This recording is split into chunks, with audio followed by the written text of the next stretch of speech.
Salmos capítulo 118, versículo 22. Y allí el salmista, de una manera profética, escribe lo siguiente, inspirado por el Señor: la piedra que desecharon los edificadores ha venido a ser cabeza del ángulo. La piedra que desecharon los edificadores. Se acostumbraba en la antigüedad que cuando iban a empezar una construcción había una piedra que era la piedra principal, la roca del ángulo.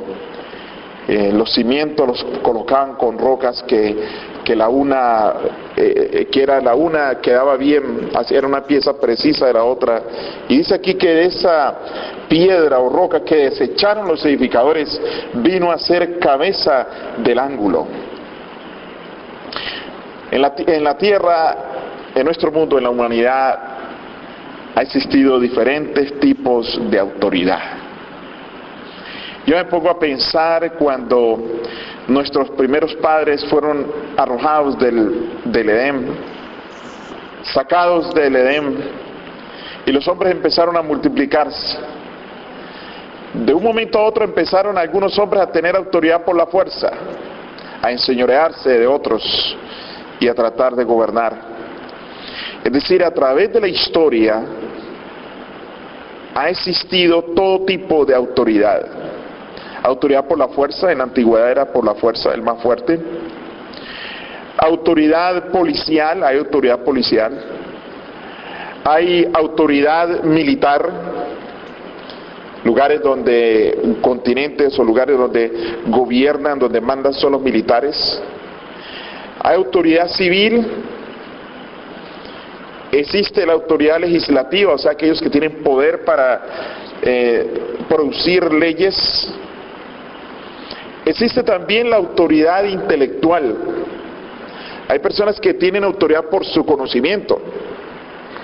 Por ejemplo, un médico es una autoridad en la medicina y nosotros ante un médico no podemos ir nosotros a contradecir, tenemos que respetar la autoridad médica. Existe también autoridad teológica, personas que estudian las escrituras a profundidad, que estudian a profundidad y tienen autoridad en teología. También hay autoridad, quienes dicen hay autoridad moral. En lugares donde hay una persona que es un buen ciudadano, que tiene una buena moral, es una autoridad ante otros. Y también hay autoridad espiritual. Una persona está consagrada al Señor, busca a Dios, a veces hasta la gente le respeta. Hay inconversos que respetan al cristiano, porque saben que es una persona íntegra, y a veces le pueden hasta confiar. No sé si les ha pasado, a mí hay personas que no son convertidas y me han pedido consejos, porque hay autoridad. Pero esta noche yo quisiera, el título del sermón es La autoridad de la roca. Y yo quiero que vayamos a Lucas capítulo 20 y leamos allí en Lucas experiencias de Jesús. Dice allí en Lucas 20, dice: sucedió un día que enseñando Jesús en el templo y anunciando el evangelio, llegaron los principales sacerdotes y los escribas con los ancianos. Y le hablaron diciendo: dinos, ¿con qué autoridad haces estas cosas? ¿O quién es el que te ha dado esta autoridad? O sea que Jesús estaba enseñando ¿en dónde? En el templo. Y vienen los principales, los sacerdotes, los escribas, vienen a ellos los principales y le preguntan, vienen acompañados con los ancianos, los dirigentes del pueblo, le preguntan ¿con qué autoridad haces estas cosas? ¿O quién es el que te ha dado la autoridad? Es decir, no sabemos si ellos le estaban preguntando en ese templo ¿qué autoridad tienes? ¿Quién en el templo te da autoridad? No sabemos si le estaban diciendo eso. O no sabemos si le estaban diciendo ¿con qué autoridad amonestas? El hecho es que estaban cuestionando la autoridad de Jesús. Y dice el versículo 3. Respondiendo Jesús les dijo: os haré yo también una pregunta, respondedme. ¿El bautismo de Juan era del cielo o de los hombres? En otra palabra les preguntó, ¿el bautismo de Juan era algo probado por Dios o no? Entonces ellos discutían entre sí diciendo, si decimos del cielo, dirá, ¿por qué pues no lo recibiste? Y si decimos de los hombres, todo el pueblo nos apedreará, porque están persuadidos de que Juan era ¿qué? Profeta. O sea que la respuesta de ellos dependía de la reacción que iban a recibir. La respuesta que ellos iban a dar no era una respuesta sincera, como cuando le pregunta a una persona algo y la persona quiere ser sincero e íntegro ante Dios y da la respuesta que es correcta sin importar las consecuencias. Pero el que no está seguro de sí mismo, ni sirve a Dios, ni busca a Dios, da respuesta de acuerdo a los hombres. Ellos dijeron, si decimos que es de los hombres, nos va a decir por qué no lo recibiste, nos va a hacer quedar mal ante la gente. Y si le decimos que es de los hombres, el pueblo va a acabar con nosotros. Así que respondieron que no sabían de dónde fuese. O sea, que hay un momento en que aquellos fariseos, ancianos, escribas, principales sacerdotes, que pretendían conocerlo todo, llega un momento en que dicen que no saben, con tal de no dar una respuesta que los comprometa de ninguna manera. Entonces Jesús les dijo, tampoco yo os diré con qué autoridad hago estas cosas. Yo no les voy a decir. Jesús no dijo no sé, sino que no les voy a decir, porque directamente ellos estaban ocultando la respuesta correcta que ellos podían dar a la pregunta de Jesús. Dice el versículo 9, comenzó luego a decir al pueblo esta parábola. Un hombre plantó una viña, la arrendó a labradores y se ausentó por mucho tiempo. Y a su tiempo envió un siervo a los labradores para que diesen del fruto de la viña. Pero los labradores le golpearon y le enviaron con las manos vacías. Tremendo, ¿no? Que el dueño de la viña envía a alguien a pedir cuentas y lo apedreen y lo envíen con las manos vacías. Lo golpeen, ¿no? Versículo 11. Volvió a enviar a otro siervo. Mas ellos a este también golpeando, afrentaron y le enviaron con las manos vacías. Al dueño le empiezan a hacer esto a los siervos del dueño de la viña. Volvió a enviar a un tercer siervo. Ellos también a este echaron fuera herido. Entonces el señor de la viña dijo, ¿qué haré?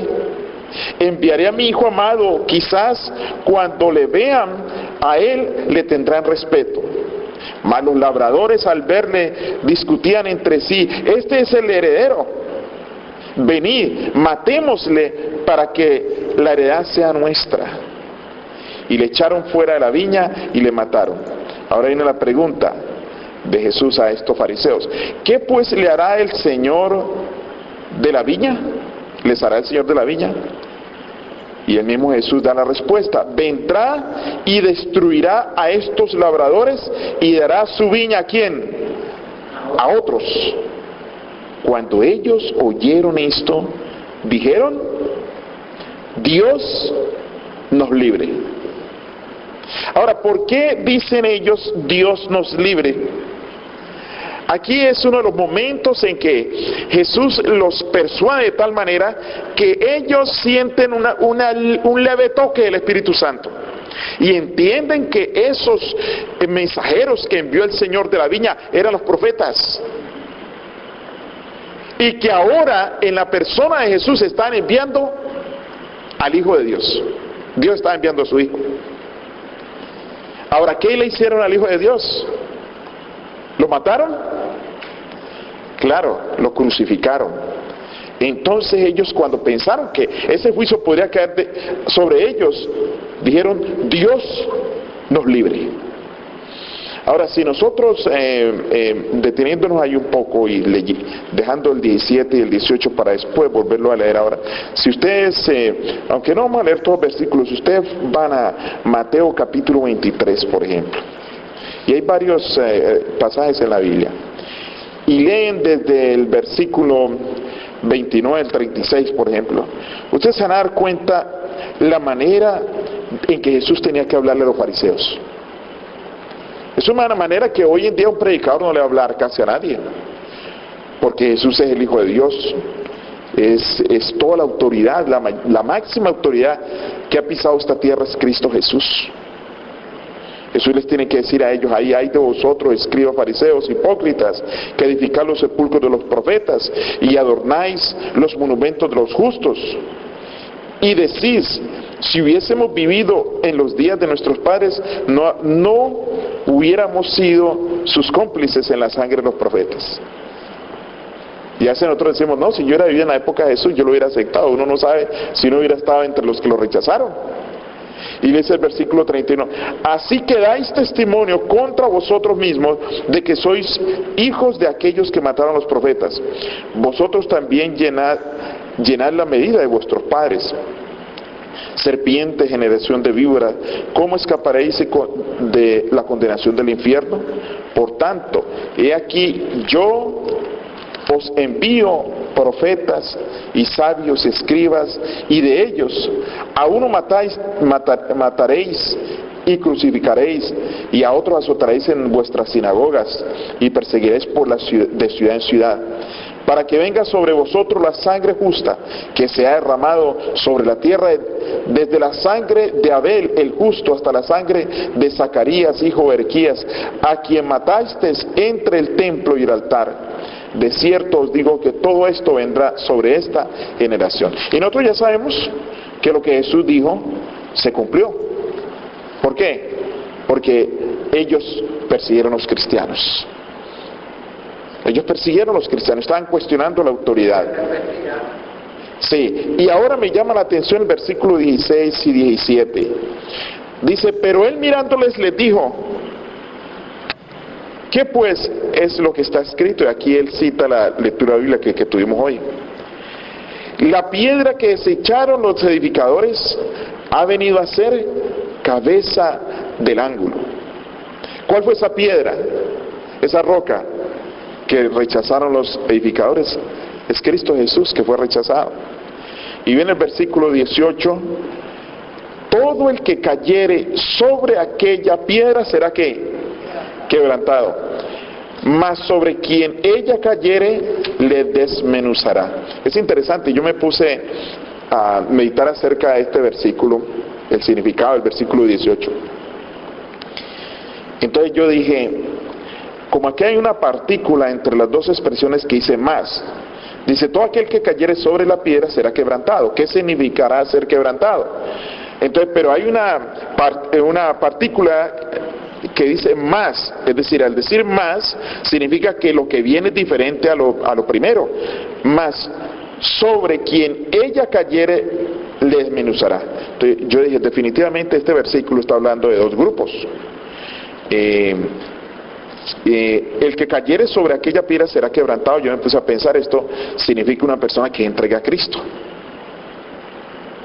Y una persona que rechaza a Cristo, Cristo va a caer sobre él los juicios de Cristo y los desmenuzará. Pero yo me puse a pensar, no basta solo con que yo razone de esta manera, interpretando este versículo. Entonces fui al deseado de todas las gentes, y el deseado de todas las gentes habla de los dos grupos. En la página 551 dice: caer sobre la roca y ser quebrantado es abandonar nuestra justicia propia e ir a Cristo con la humildad de un niño, arrepentidos de nuestras transgresiones, creyendo en su amor perdonador. Y es así por la fe y la obediencia que edificamos sobre Cristo nuestro fundamento. Qué maravilloso es que caer sobre Cristo significa hacer de Cristo nuestro fundamento, significa confiar en Él. Y caer sobre Cristo significa ser quebrantados, que nuestro orgullo quede quebrantado, que nuestra justicia, desechemos nuestra justicia y busquemos la justicia de Cristo. Ahora, lo contrario es que la roca caiga sobre alguien, significa recibir el juicio de condenación por haber rechazado a Jesús. Por eso, en la página siguiente del deseado de toda la gente dice: así será el gran día final, cuando se pronuncie sentencia sobre los que rechazan la gracia de Dios. Cristo, su roca de escándalo, o sea, para muchos Cristo es una roca de escándalo, les parecerá entonces una montaña vengadora. La gloria de su rostro que es vida para los justos, será fuego consumidor para los impíos. Por causa del amor rechazado, la gracia menospreciada, el pecador será destruido. Y yo me pongo a pensar, hermanos, que cuando Cristo murió en la cruz, murió por toda la raza humana. Amén.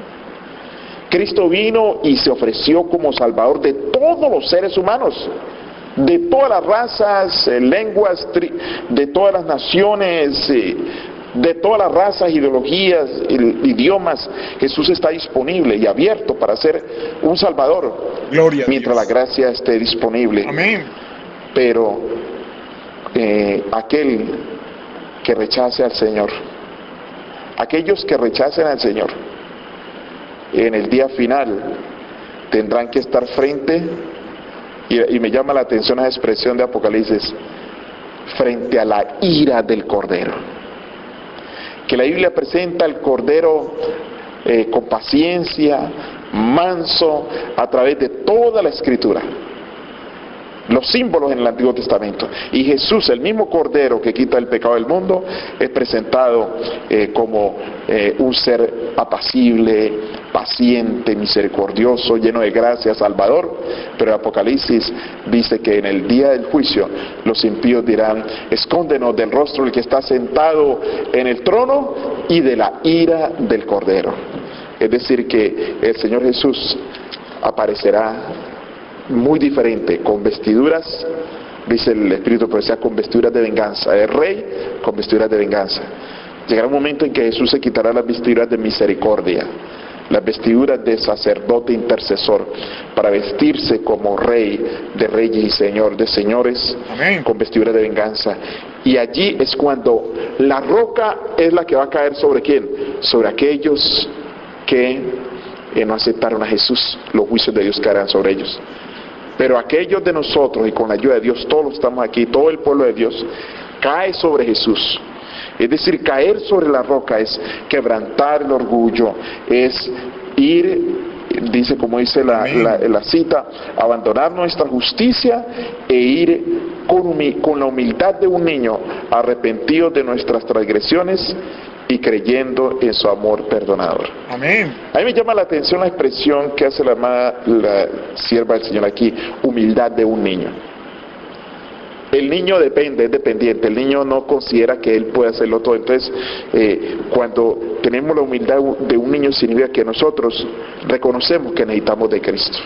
Así como un niño necesita de sus padres, así nosotros necesitamos de Cristo. Amén. Dios quiera que nosotros podamos caer sobre la roca que es Cristo, hacerle nuestro fundamento, para que en el día del juicio Él no caiga sobre nosotros, no caigan los juicios de Él sobre nosotros, sino que ese rostro, dice la gloria de su rostro, que es vida para los justos. Amén. O sea, cuando Cristo venga, le reconoceremos porque hemos vivido con Él y vamos a buscar su rostro, y su rostro para nosotros es vida, mientras que para los impíos el rostro del Señor es algo que les causa terror y han de esconderse. Yo estoy seguro que podemos vivir una vida de consagración al Señor si nosotros dependemos de Él, y si diariamente nosotros nos alimentamos de su palabra, nosotros estaremos vivos espiritualmente. Amén. Cuando estamos con Cristo, y podremos entonces en nuestras vidas tener la autoridad de la roca. Amén. ¿Quién debe gobernar nuestras vidas? La roca que es Cristo Jesús. Amén. Esa es la autoridad que debe gobernar nuestras vidas. Dios quiera que sea una realidad en nosotros, y que algún día podamos ver a Jesús venir a nosotros de los cielos. Amén.